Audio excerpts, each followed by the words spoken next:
I was watching the footage back from yesterday, and I think I made it a bit overly dramatic to what it actually was. Well, you lot, we're back here again. I'm on this radiator again for this Ford Fiesta. Now, there's a little bit of a story that goes with this. Now, it's not surprising. It's not surprising to me, and I'm sure it won't be surprising to any of you lot that worked on cars before, because we all know that dealers, you know, genuine parts, they're all ridiculously expensive. That's why a lot of people go for pattern parts or, you know, fake parts as such. But I don't know what the radiator is, whether that's an original part, but we went to Ford to get the little bit that we needed, because if you remember from the first part of this, the radiator had a little nipple on it, yeah, little fitting for a pipe moulded in to the top of the radiator for a return that goes back to the header tank. It was moulded in, you couldn't unscrew it, it was a part of the plastic, right? But the new radiator that I'd got, it didn't have that. It had a bung with a threaded hole with a bung screwed into it, and obviously if you needed the accessory of that, you had to go and buy that and screw it in. So I said, right, okay, then we'll keep this a good radiator, everything else is fine. We need to go and get that little accessory, that little nipple, that little fitting to screw in. Went to Ford's, I'll show you what we got. Went to Ford's, and have a guess of how much they wanted to charge just for that. So I haven't even had a look at this yet. The person who owns the car dropped this off today, so they've gone and got a different radiator. They took the other one back. We've got a different radiator, and this is the part. Motion detected right at your back door. This is Motion detected at your back door. This is the bit that come from Ford's, and they wanted £38 for this, just for this. £38, not for the radiator as well as this, just this little plastic fitting. £38 they wanted. So Motion detected at your back door. we've got the rest of the radiator, different Motion radiator. detected We've got the at little your thing. back door. Shut up. We've got the little thing to go in it. Let's go and put it on, see what it's all like. Hopefully we have no more problems with any luck. Detected at your back door. No, not yet. I should have told you that. Right, so Daddy, when we go back inside, I want you to see my beautiful flowers that I bought in the shop to put in the vase. So we get the radiator in. No, but I want to go in it.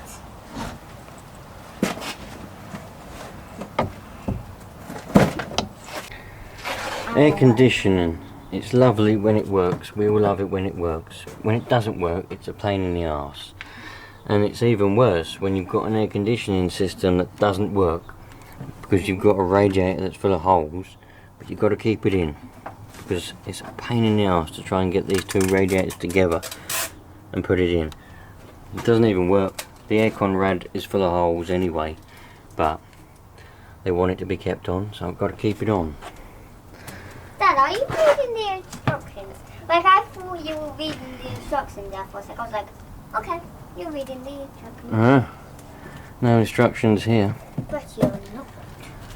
Right, I don't care what anybody says. This is a pattern part and a genuine Ford radiator, and these are too long. They don't fit in, and also they don't fit in the bottom.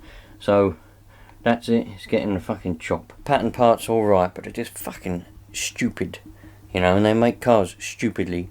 And did I ever tell you, look, I hate cars. Fucking hate them. So they're coming off. So's that one. Fucked a lot of it. It's going in like that. Not only that, but I noticed it when I got it out of the box, but probably meant to be like it. Everyone's going to say it's meant to be like that. But if you look down there, right, you see the bottom, right? If you look along here, you can't. I mean, you can. It's bent. The whole radiator's bent, look. Maybe it's meant to be bent a bit, but it doesn't seem right to me. So, several hours later, we're in. We got it in. Couldn't get it in with the bushes, so I said, forget the bushes. It's all right. It's not, you know, once the hoses are on it don't move around that much. So it's got no bushes on the bottom, but a proper just like God, a job that could be so simple, yeah, but is made difficult because of everything's so compact. I just can't be bothered with it. Do you know what I mean? It's not that I can't be bothered. It's just it's unnecessary. You know what I mean? But anyway, that's in there. I just got to connect it all out, and then we start it up, bleed it through, and yeah, we should be alright after that. Connect everything up. I found this little. I didn't unplug that. I don't know what that's for. Look. I wonder what that's for. That was been unplugged for a while, I think. Look how dirty it is. So I wonder what that's for. That was just dangling down.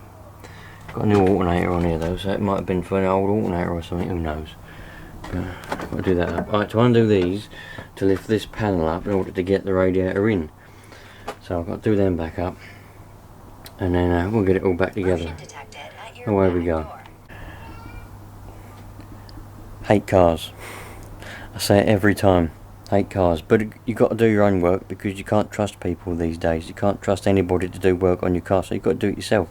But it's gay.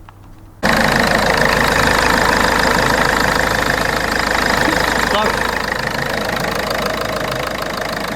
Let it warm up a bit. I'll do it anyway. Sometimes you just have to just skip things just so that they work. You know what I mean? Not happy about it, but it'll work.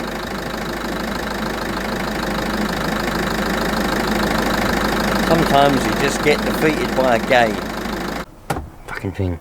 Oh, I've got to do that up. I've got to screw over and do that up. But it all looks in there, you know, it all looks like it's meant to look. Everything's alright. I've had it running, it gets up to temperature. I didn't get the fan to come on, but remember, it's a diesel, isn't it? So on a diesel engine, the fan rarely comes on anyway. So I don't know if the fan's going to still work. But there's no reason why it shouldn't do because it's all plugged in. So, but I'm half happy. You know what I mean? Just only half. Get a screwdriver and do that last little screw up. Yeah, but I'm just, you know what I mean. Like I'd rather it have just been a perfect, put together perfectly. But it's so fucking annoying when. I mean, I know a lot of you are going to say, well, you should have done this, you should have done that, take the bumper off, do this, do that. But there isn't really any, for fuck's sake, you know what I mean?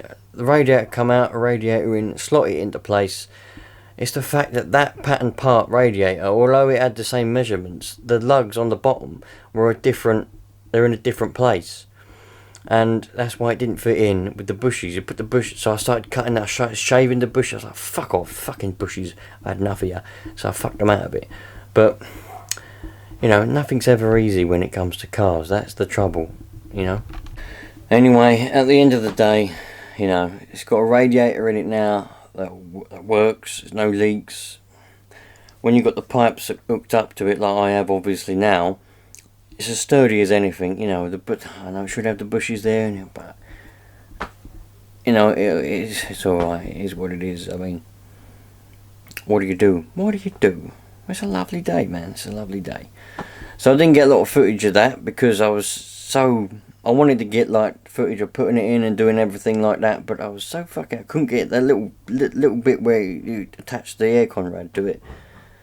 So I ended up just before I knew it. Like 4 hours had gone past, but anyway, catch you tomorrow. Oh, right. It's the next day now, you lot, and I was watching the footage back from yesterday, and I think I made it a bit overly dramatic to what it actually was. It's very simple, very normal. There's four clips on the radiator, right? They all face in the same direction. So the air conditioning radiator, if you can imagine, goes on it, and then slides across and it locks it into place, okay? But they weren't quite in the right place, and if you line two of them up on one side, they'd fit in, but then the other two wouldn't fit in. So if you line that two up, the other two won't fit in. That was the problem. It's just a bad moulding or bad measurements on that particular radiator. That's what happens when you get pattern parts, okay? They don't always fit right. I've been, you know, for how long have I been working on cars? Ever since I got my first car. Not about 13 years. Anyway, pattern parts never or very rarely fit perfectly, okay? So it weren't as dramatic as I was watching the footage that I filmed yesterday on the camera, and I thought, fuck's sake, man, made that sound well dramatic and over the top. It weren't. So it's as simple as that. it's all in, it's all happy and dandy. I'm just going to go for a drive around the block now to make sure that there's no leaks and to make sure it's bled through properly, and we're job done. It's a good job. There's nothing wrong with it whatsoever, really, apart from that wouldn't quite fit properly, but it's a radiator. As long as it does its job, who cares? You know what I mean? That's all he's got to do.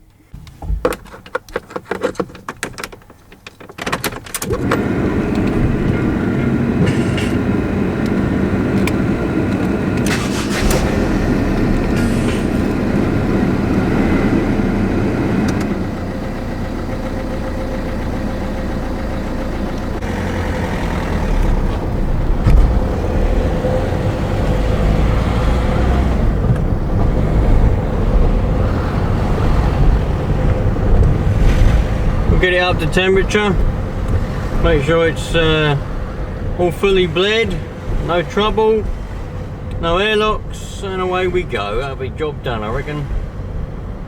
Yeah, love it. Well, heaters are hot. You always got to make sure the heaters are hot. If you've just changed the radiator or done anything with your cooling system and there's an airlock, you know, your heaters are a good telltale sign of whether there's a, you know, where it is. And so you've got your heaters on lock, you put them on full blast normally, and but I've only got it on 2 because I was just demonstrating, but you have it on full blast, you let it all bleed round, and if once the engine starts to get warm and the coolant water starts to flow and temperature starts to come up, as we're at where we are now, we're starting to come up now, the heaters should start to get warm. If they get only a bit warm but not hot, then you've got a bit of an airlock. But these are red hot, so I know I've got no airlocks. These heaters are red hot. Temperature's coming up nicely, so yeah, it's possible to get your temperature to come up, but your heaters are still cold, and that normally means, well, it could mean that your little changeover valve from where you change over from hot to cold is not working. In which case, that's a different problem altogether. But if your heaters are cold, it means you've got an airlock in your matrix somewhere for your heating system, so you need to get it, bleed it through again, give it a few revs, you know, bleed it through. It might have a little proper lock in there. Some engines are harder to bleed than others. Some bleed easily, you know, you've got little bleed valves and screws, they bleed up easy. This one I didn't have to bleed anything. I don't even know if there is any bleed screws. All the air just came out through the header tank, no trouble whatsoever. So these heaters are red hot. Drove around the block, it's up to temperature near enough. It can go a little bit hotter, but that's probably about where it's going to sit. So I'm just going to open the bonnet, check for some leaks, make sure we've got no leaks, and I'll call it a job done, I reckon.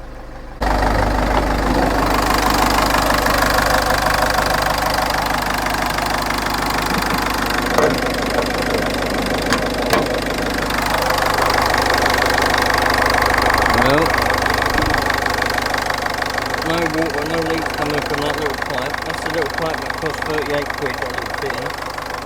Nothing coming from there. Oh, you look good. No water dripping down.